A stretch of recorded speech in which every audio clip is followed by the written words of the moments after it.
Health Training Institution, KMTC plays an important role in propelling the country towards the attainment of specific health-related targets, including universal health coverage and achievement of the Sustainable Development Goals. In terms of COVID-19, KMTC has been a major actor in this arena. KMTC has played a major role in the fight against this disease. When the pandemic first struck, the college immediately offered its 44 institutions countrywide with a bed capacity of 3,397 to be used as quarantine isolation centers. At the same time, it gave its personnel to work at those centers, which really was a major contribution in this fight, especially during the very early stages. The college took an active role in educating the public on COVID-19 preventive measures. Similarly, the college has donated hand-washing facilities and provided mental health and psychosocial support to mitigate the effects of coronavirus. For all this work, I want to take this opportunity on behalf of the Ministry to thank the board and management of KMTC for their contributions in our COVID-19 response. Globally, there is a shortage of healthcare workers to adequately meet the health needs of the population. The end-term review of the Kenya Health Sector Human Resources Strategy 2014-2018 established the staffing level to be 17 healthcare workers per 10,000 population. The WHO ratio that we need to achieve is 23 healthcare workers per 10,000 population. So we are far below the WHO recommended threshold, and that is why developing our HRH capacity is very important, so that we are able to have a workforce that is able to properly serve the country. The shortages are exacerbated by inappropriate skill mix, low staff morale, inefficiencies in hiring, deployment, retention, and even labor unrest among health workers. In 2014, the government devolved health service delivery within the health sector to the 47 county governments. The devolution occurred before adequate capacity, leadership structures, and organizational arrangement had been put in place to ensure smooth transition. To achieve the universal health coverage and the sustainable goal number 3, Kenya is going to require an enabling policy environment that promotes better health workforce management systems and practice. Executive Order number 1 of 2020 and the Health Act number 21 of 2017, Part 16, Section 107, subsections 1, 2, 3, clearly places training of health professionals under the Ministry of Health. In the Constitution of 2010, every citizen has a right to life and the right to the highest attainable standard of health. To achieve this, there is need to have skilled human resources for health who are responsive to the needs of the population. The Health Policy 2014-2030 aims to support provision of equitable, affordable, and quality health and related services at the highest attainable standards to all Kenyans. What all this means is that there is a need to continually focus on our human resource for health needs. We expect KMTC and other training institutions to be at the forefront of providing the resources we need to address gaps in this sector. We know that as the need for skilled workforce increases, so does the pressure on the government at both the national and county levels to meet the welfare needs of these workers. We must find a balance between welfare for healthcare workers and service to our people.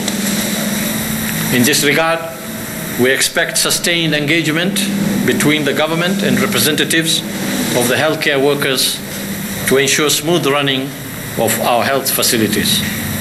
We must at all times remember that we are all called to serve and that our personal interests are balanced against the health needs of our people. Whenever challenges arise, dialogue remains our best option to amicable resolution of any disputes.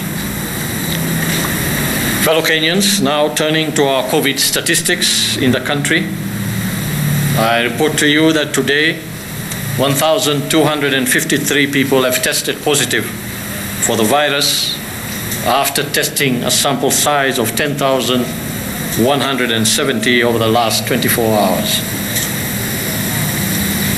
This now brings our level or total cumulative testing that we have carried out to 86,383. No, these are the number of confirmed cases that we have now. The cumulative number is 86,383. The cumulative number of tests that we have carried out so far is now 911,596. From the cases that have been determined today, 26 of them are foreigners. With respect to gender, 747 are male, 506 are female. The youngest is a 1-year-old baby. The oldest is 98 years old. In terms of distribution of cases by counties, Nairobi leads with 326, followed by Mombasa 143, Kilifi 105, Kiambu 86, Murang'a 67, Meru 45, Kirinyaga 43, Makueni 36, Migori 35, Embu 34, Laikipia 32, Nakuru 26, Machakos 25, Kitui 24, Taita Taveta 20, Bungoma 19, Siaya 18, Lamu 17, Nyeri 17, Uasin Gishu 14, Kajiado 13, Garissa 13, Nandi 12, Kisumu 12, Tharaka Nithi 11, Bomet 11, Homa Bay 10, Busia 7, Kakamega 6, Kwale 6, Samburu 6, Nyandarua 5, Kericho 4, Isiolo 3, and Turkana 2. On a positive note, today 11,324 patients have recovered from the disease. 11,177 from the home-based care program and 147 discharged from various hospitals. This now pushes our cumulative total recoveries to 67,788. This is the highest number of recoveries we have had in a single day since this pandemic struck. I want to take this opportunity to thank our healthcare workers for their dedication to duty, which has enabled us to achieve this great result. Asanteni sana. Sadly, we have lost another 16 patients to the disease, bringing the fatality to 1,500. Our sincere condolences go to the families and friends of those who lost their loved ones. Currently, we have 1,200 patients that are admitted in various health facilities throughout the country, with 7,755 on home-based isolation and care. 73 of these patients who are in health facilities are in intensive care unit, 31 of whom are on ventilatory support and 41 on supplemental oxygen. Another 77 patients are separately on supplementary oxygen out of the 61 that are in the general wards, and 16 are in high dependency units. Those are our figures for today, and I want to thank you. So we will take a couple of questions.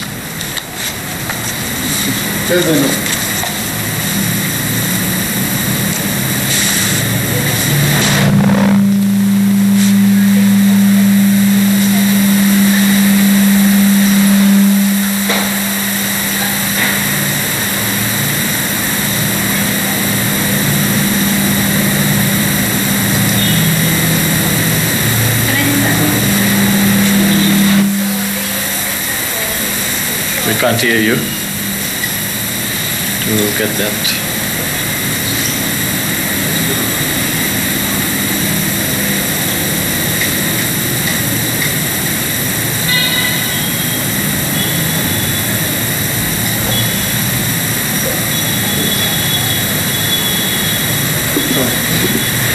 Zainab Mohammed, TV47. The U.S. Center for Disease Control and Prevention has set the risk for COVID-19 in Kenya to level 4 and has also issued a travel advisory. So what does the ministry have to say about this?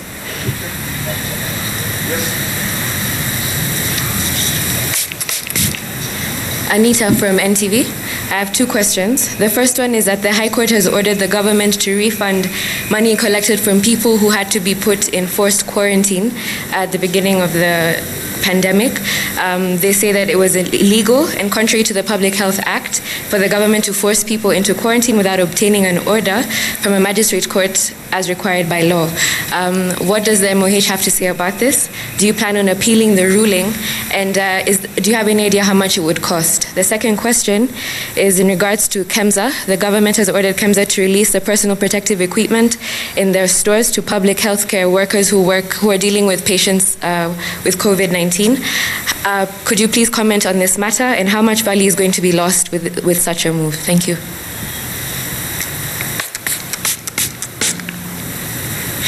Georgina Magondo from K24. I have one question.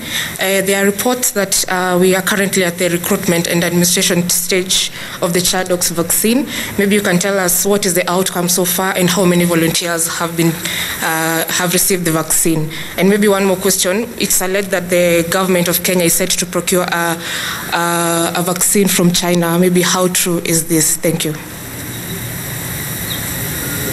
Okay, thank you.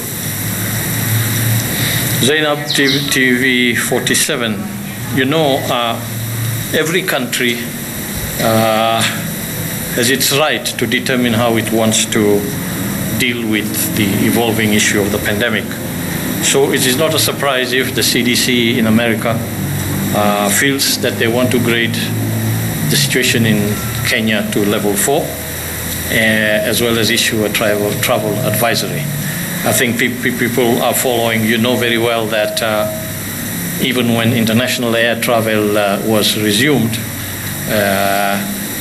was a very cautious approach by countries, including our own country, in terms of who would allow to come into the country.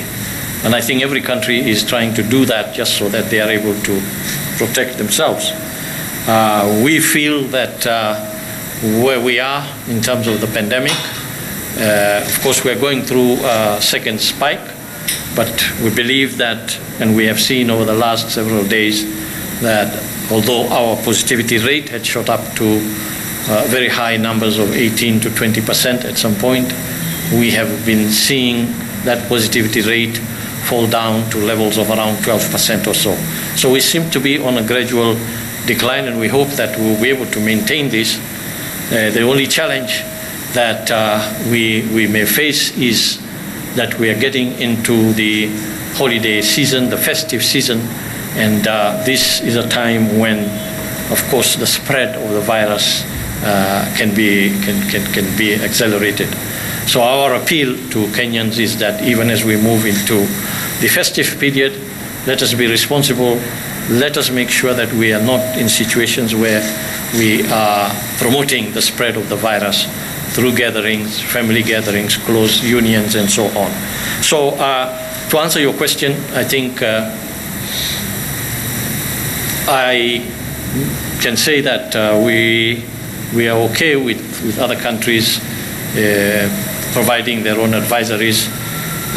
We feel we are on top of our situation and will continue to apply the measures that we have done to control this pandemic. NTV, you informed us about a court judgment that says those who were put in quarantine and were charged money when they were placed in quarantine should be refunded their money. I think that was what you said. To be honest with you, I am not aware of this court pronouncement, and so I cannot comment on it until we get further information on what this judgment is and what its implications is. Once we have that, then we'll be able to respond to you on what the action of the ministry, reaction of the ministry to this judgment is, as well as on what it would cost, what would be the financial implications if this judgment was to be effected. I think we can deal with that at the point when we have that information. There was a question also regarding KEMSA and the PPEs that are held there.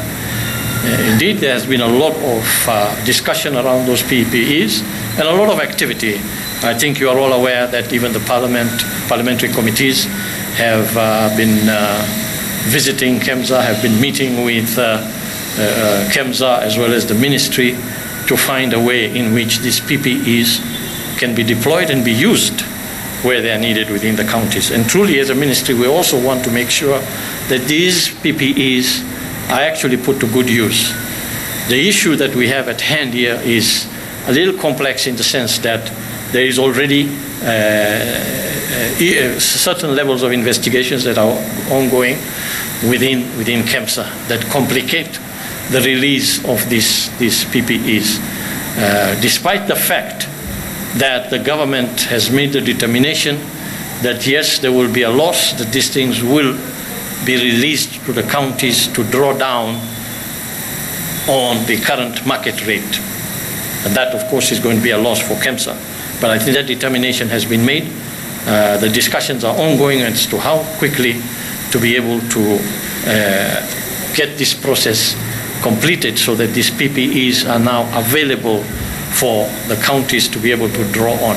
Remember that the counties where the PPEs are needed will have to demand, place their orders with KEMSA at the market rate to obtain these PPEs. I hope that we shall be able to do that very soon. K24, on the Chadox vaccine, I think the other day I responded to a similar question. This Chadox vaccine, which is AstraZeneca, University of Oxford developed vaccine in the UK, that vaccine has undergone level 3, phase 3 trials in the UK, and recently the company announced the results of their trials. They announced that they have seen over 70% efficacy in this vaccine when given in 2 doses. They have applied for emergency use authorization in the UK. While all this is going on, there are other studies that are also going on across the globe on this vaccine, including a study that our country is involved in through our Kemri Wellcome Trust research facility in Kilifi.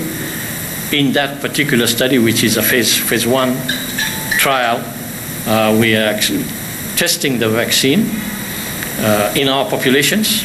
Initially, target is to test the safety of this vaccine. Safety of this vaccine in at least 40 individuals, with the possibility of raising that number to perhaps up to 400 to test it on populations. When vaccines or any drug is developed and it is going to be used across the globe, we have diversity in this world. We have diversity in people. We have diversity in genes. And it's important, therefore, for clinical trials to try to cover the entire diversity of humans that are there where the vaccine is likely to be used.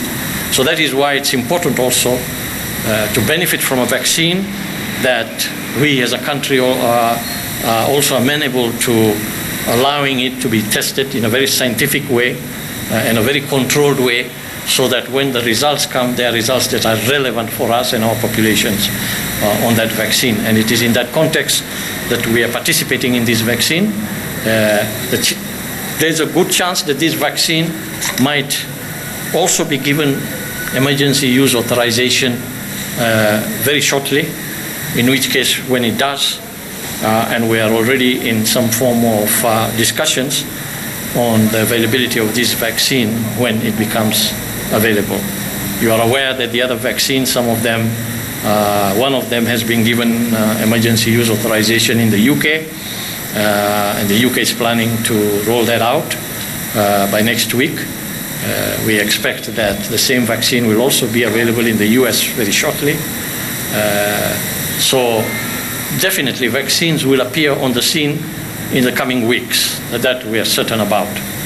Whether we will be able to have access to some of these front-runner vaccines, that is a question that I think we are sitting hard to see how we can also be in that group of countries that might be able to get these vaccines. Your second question about procuring a vaccine from China. Well, China also has a vaccine that it has developed to phase 3 level. So does Russia, the Sputnik vaccine. I'm aware that those vaccines are still undergoing some phase 3 trial. I'm not aware of any engagements or moves to get that vaccine accepted here in this country. I'm not aware of that. But we are open to any vaccine that demonstrates, after having gone through these scientifically controlled clinical trials, that it has good efficacy and that it is safe, and that is demonstrated through all the different stages of trials. I think the fact that COVID-19 is a pandemic that has hit every country, the demand for a vaccine is very high. It will not be met by one or two front-runner vaccines.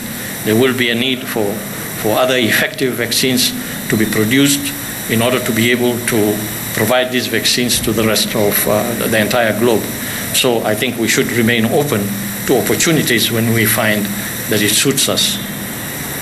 I think that brings to an end the questions. Thank you very much.